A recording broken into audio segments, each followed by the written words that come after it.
আমাদের রিপেয়ার গ্রুপে সবাইকে নমস্কার। যারা কাজ করো ওয়াশিং মেশিনে তাদের জন্য এই ভিডিওটা আমি বানিয়েছি।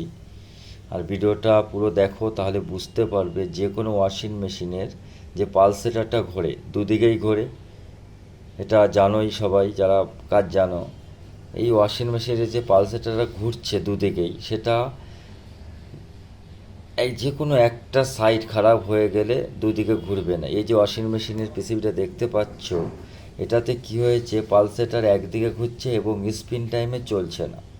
তাহলে আমাকে কি করতে হবে? আমাকে সবসময় পিসিবি রিপেয়ার করার সময় ধ্যান রাখতে হবে যে কোন লাইনটা আমার ডিফেক্ট খারাপ হচ্ছে, মানে কোন লাইনটা আমি সাপ্লাই পাচ্ছি না, সেইভাবে একটা আনুমানিক ধরে নিতে হবে।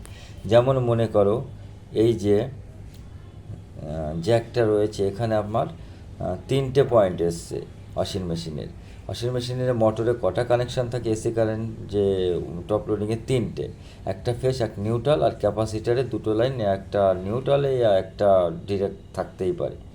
তাহলে আমি কি করব? আমার যেহেতু একদিকে রোটেট করছে মোটরটা, তার জন্য আমাকে কি করা উচিত সেটা আমি এই ভিডিওতে বলবো।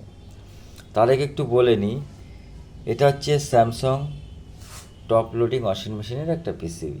এটার প্রবলেম হচ্ছে দুদিকে, মানে মানে যখন তুমি ওয়াশে দিচ্ছ তখন তোমাকে দুদিকে রোটেট হবে মোটরটা, একবার লেফট একবার রাইট, কিন্তু একদিকে হচ্ছে আর একদিকে হচ্ছে না।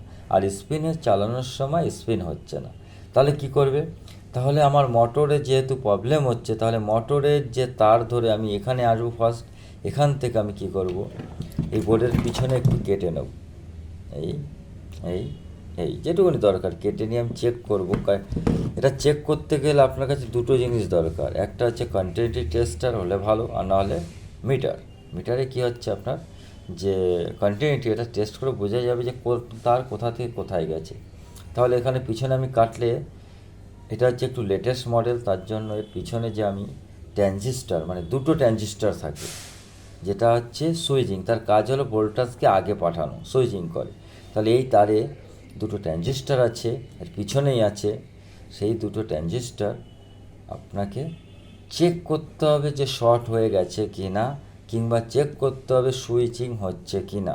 সেই দুটোকে চেক করে আপনাকে পুরো পাল্টে দিতে হবে। আপনার ওয়াশিং মেশিন সম্ভাবনা ঠিক হওয়ার সম্ভাবনা 99% ঠিক।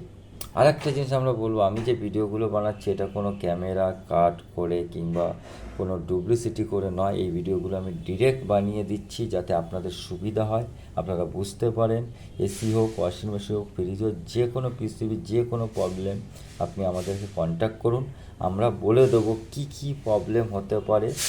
হ্যাঁ, মেইন আইসিটা খারাপ হয়ে গেলে সহজে ঠিক করা যায় না, কারণ মেইন আইসিটা হচ্ছে পুরো সফটওয়্যারের উপর ডিপেন্ড করে। কারণ মেইন আইসি যে সফটওয়্যার ডিপেন্ড করে, সেই সেম আইসি মার্কেটে পাওয়া যায় না সহজে। এই জন্য মেইন আইসি ছাড়া আপনার যে কোনো প্রবলেম সলভ হয়ে যাওয়ার সম্ভাবনা 99% হয়ে থাকে। ধন্যবাদ।